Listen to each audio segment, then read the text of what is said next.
आणि महिलांना पण असं सांगायचं आहे की दोष प्रत्येकात असतो, तुमच्या माझ्या सगळ्यांमध्ये आहे. कोणी असा दोष नाही, असा कोणीच नाही आहे. आणि जग सर्व सुखी असं कोणी नाही आहे. पण आपण हे मानण्यावर असतो, मानायचं. आणि मी तर म्हणेल सगळ्यांनी सद्गुरू वामनराव पैंचा विचार फॉलो करायचा.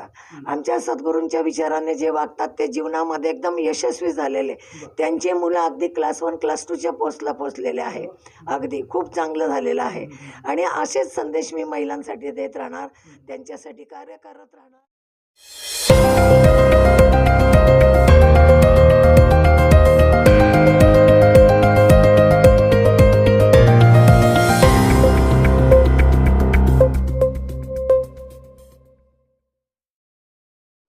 तर नमस्कार मित्रांनो, दैनिक भारतच्या न्यूज चॅनलमध्ये मी संपादक आपल्या सर्वांचे खूप खूप स्वागत करत आहे.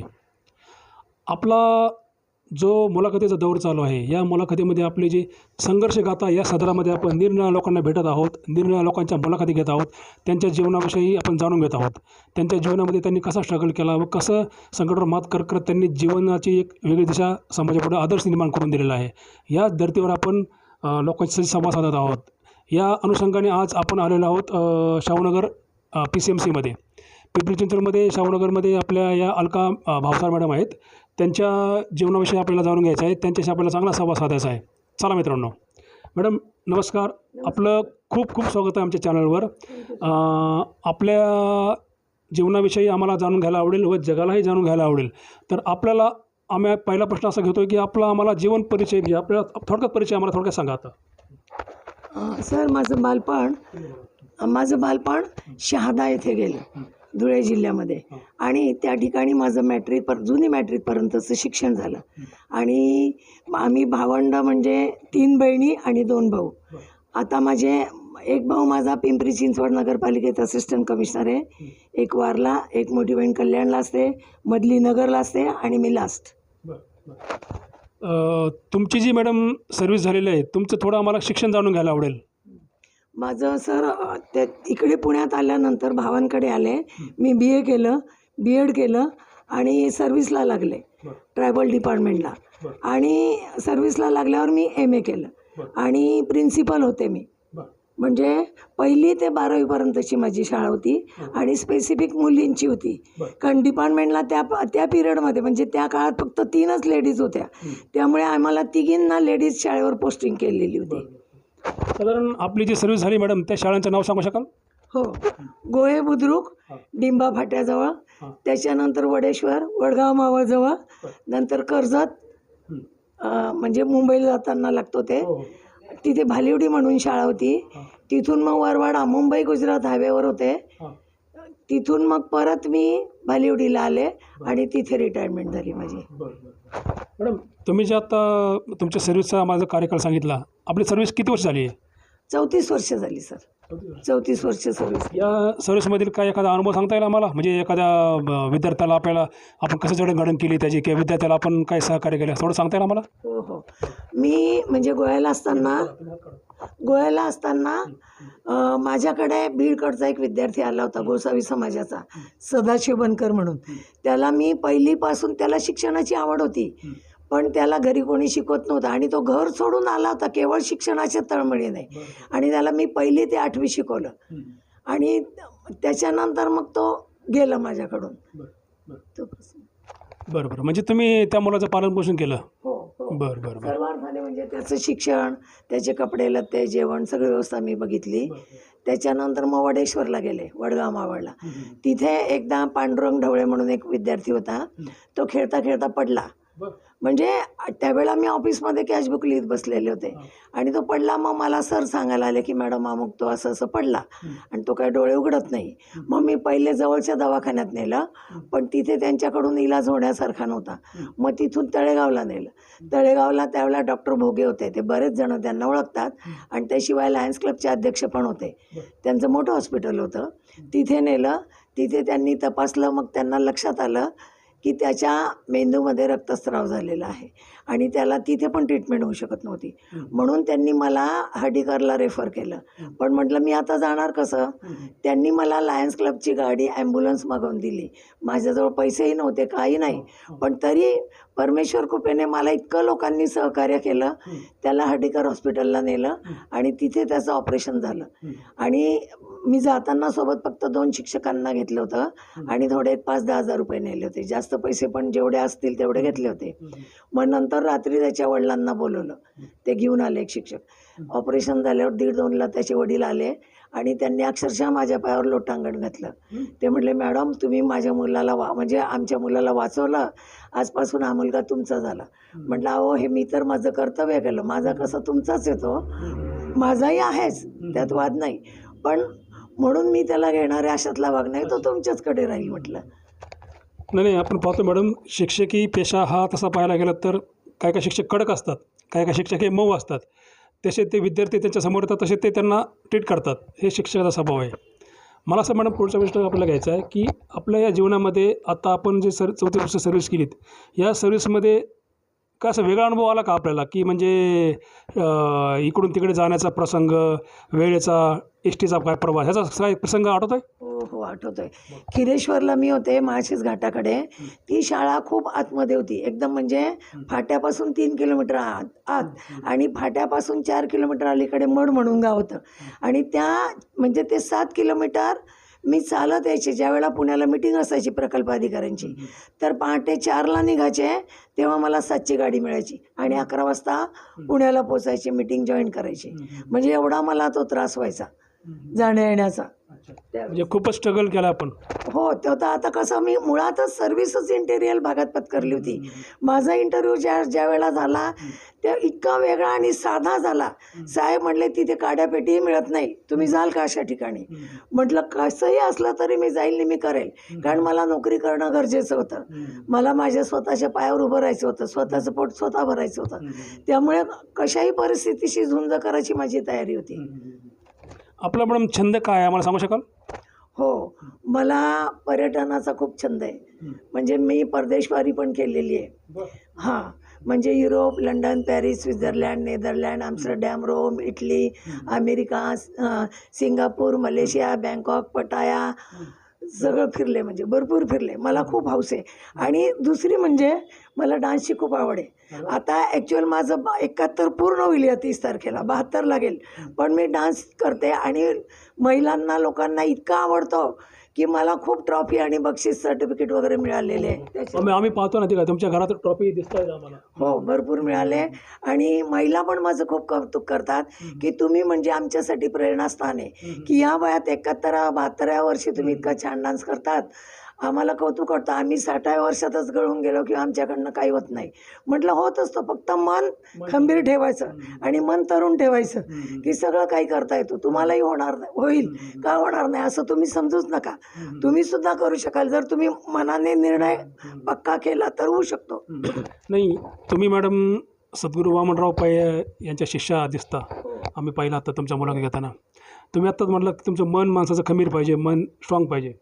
मला असं विचारायचं आहे मॅडम, आजकालच्या त्या महिला ज्या आहेत त्या महिला घरगुती व्यापात अडकलेल्या आहेत. घरगुती व्याप त्यांना सुटत नाहीत. म्हणजे सासू सुनेचं भांडण, कुठे उणे धुणे काढणे, ह्याच्यावर त्या खूपच तिकडे प्रभाव टाकतात. पण स्वतःच्या जीवनावर काय प्रभाव टाकत नाहीत, स्वतःचं जीवन हे करून घेतात. याविषयी काय सांगाल तुम्ही? म्हणजे गृहकलेश म्हणतो आपण, त्याला काय सांगाल? थोडं बोलाल त्यावर?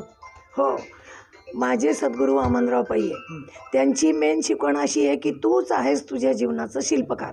आपलं जीवन आपणच घडवतो. बऱ्याच वेळा काय होतं महिलांच्या बाबतीत, काहीतरी वाईट घटना घडली आणि ज्याच्याकडून झालं त्याला त्या दोष देतात की तुझ्यामुळे माझं नुकसान झालं, तुझ्यामुळे माझ्या आयुष्याचं वाटोळं झालं. पण तसं काही नाही आहे. आपलं जीवन आपणच घडवत असतो.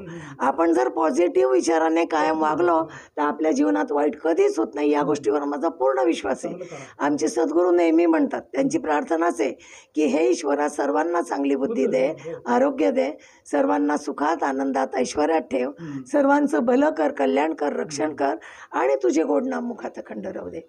मग आपण जर ईश्वराच्या सान्निध्यात राहिलो, स्मरणात राहिलो, तर मला नक्कीच असं वाटतं की आपल्या जीवनात कधी वाईट घटना घडू शकत नाही. मी एकटी राहते पण मला कधीही भीती वाटत नाही किंवा कधी मला अशी काळजी वाटत नाही की माझं लाईफ कसं जाईल. माझं आत्तापर्यंतचं आयुष्यही छान गेलं आणि आता रिटायरमेंट लाईफ तर मी खूप एन्जॉय करते, खूप म्हणजे खूप. माझा मैत्रिणी मित्रपरिवार पण एवढा आहे ना की मला वेळ कधी कधी अपूर्ण पडतो.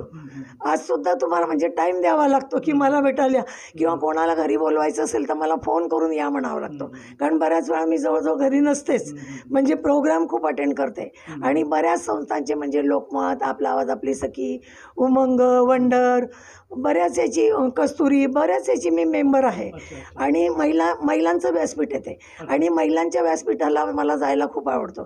तिथे महिलांसाठी खूप वेगवेगळे उपक्रम असतात, त्या उपक्रमात मी सक्रिय सहभाग घेते अगदी. आणि त्याच्यातसुद्धा मला खूप बक्षिसं, प्रमाणपत्र, इवन क्राऊन, म्हणजे याच्यामध्ये क्राऊन पण मिळालेले मला कॅटवॉकमध्ये.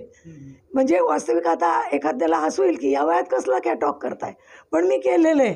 कॅटवॉक केलं आणि त्याचं मला क्राऊन मिळालेलं आहे, बक्षीस मिळालेलं आहे, सर्टिफिकेट मिळालेले आहे, भरपूर बक्षिसं मी मिळवते. म्हणजे तुम्ही तुमच्या जीवनामध्ये आत्तापर्यंत दुःखाच्या बाजू साईडला गेल्या असं म्हणता येईल आणि पॉझिटिव्ह घेतलं जीवनाला आणि मन स्ट्रॉंग करून तुम्ही आता पुढं सरकत आलात. रिटायरमेंट लाईफ छान जगताय, खूप छान. खूप छान. मला असंच इतर तुमच्या ज्या महिला आहेत त्यांनाही थोस संदेश द्यायचा आहे मॅडम, की गृहकलेश म्हणा, सासू सुनेचे भांडण म्हणा किंवा याचे त्याचे उन्हे देणे काढत बसू नका. आपल्या स्वतःवर काम करा, स्वतःला स्ट्रॉंग बनवा, स्वतःचे लाईफ परमेश्वरात 100 वर्ष दिले, 100 वर्ष जगा, आहे का नाही? हां, जगू शकतो माणूस. हां, एवढे आधीचे जे लोक गेले त्यांनी जगले मॅडम. आता मला मॅडम पुढचा प्रश्न आपल्याला घेऊ वाटतो असा की तुमच्याकडे आता जे काय पदभार आहेत, ज्या संस्थांचे तुम्ही काही काम करता त्यांच्या तुमच्याकडे पद आहे, तर त्याविषयी काय कार्य केले का? त्याविषयी कार्य केलेलं आहे. कार्यक्रम असतात कल्चरल, म्हणजे कसं बायका त्या ठिकाणी आल्या ना की हॅप्पी राहतात आणि मूड चेंज होतो. म्हणजे निगेटिव्ह अप्रोचच्या असल्या तर ॲटोमॅटिक इतर सगळ्यांचं बघून, म्हणजे कसं आहे, man is the social animal, दुसऱ्याचं अनुकरण करून करून त्या पण स्वतः पॉझिटिव्ह होता. आणि ज्या अशा पॉझिटिव्ह झाल्या निश्चितच त्यांच्या संसारात, त्यांच्या वागण्यात फरक पडलेला आहे आणि तो फार महत्त्वाचा आहे. स्त्रियांनी प्रत्येक वेळेला दुसऱ्याला दोष देऊ नये, कारण कसं आहे, आपण ज्या वेळेला दुसऱ्याकडे एक बोट दाखवतो त्यावेळेला 4 बोटं आपल्याकडे असतात. मग आपल्या पण काहीतरी दोष किंवा चुका असतील त्या पहिल्या आपण ॲक्सेप्ट करायच्या आणि त्या नाहीशा करण्याचा प्रयत्न करायचा, त्या दूर करायच्या, म्हणजे गृहकलेश वगैरे येत नाही.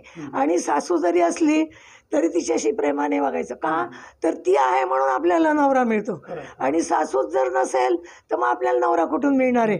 मग सासूची जर आपण आपल्या आईसारखं वागलं तर ती सुद्धा आपल्याशी लेकीसारखंच वागेल. हे धोरण जर आपण ठेवलं तर मला नाही वाटत की जीवनामध्ये काही दुःख येईल. निश्चितच आनंद मिळेल आणि सुख मिळेल सगळ्या प्रकारचे. सगळ्यांशी प्रेमाने वागायचं, धीराला भावासारखं समजायचं, नंदेला बहिणीसारखं समजायचं, सगळ्यांशी प्रेमाने वागायचं, सगळं जग आपलं होत असतं. म्हणजे प्रेमाने जग जिंकता येतं. मला मॅडम आता शेवटचा प्रश्न घेऊ वाटतो आपल्याला. आत्तापर्यंत आपण जीवन जगलात, आत्ता आपली एकत्री म्हणताय चालू आहे, आता पुढचे प्लॅन्स काय आहेत की आपण जगाला काय दाखवून द्याल आता, म्हणजे पुढचे आता जीवनाचा आपला काय गोल निश्चित केला आहे? हो, मी महिलांसाठीच कार्य करणार आहे विशेषतः. कारण काय, आज सामाजिक स्तरावर जर बघितलं तर महिलांचं खूप हनन पतन होत चाललं आहे, वागणं बोलणं, विशेषतः तरुण मुलींचं. तरुण मुली शॉर्ट कपडे घालतात आणि साहजिकच मुलं त्यांच्याकडे वळतात आणि नको त्या गोष्टी होऊन बसतात, होऊ नये ते. आणि म्हणून याच्यावर पण मला कार्य करता आलं तर माझी करायची इच्छा आहे. आणि महिलांना पण असं सांगायचं आहे की दोष प्रत्येकात असतो, तुमच्या माझ्या सगळ्यांमध्ये आहे. कोणी असा दोष नाही असा कोणीच नाही आहे आणि जग सर्व सुखी असं कोणी नाही आहे. पण आपण हे मानण्यावर असतो, मानायचं.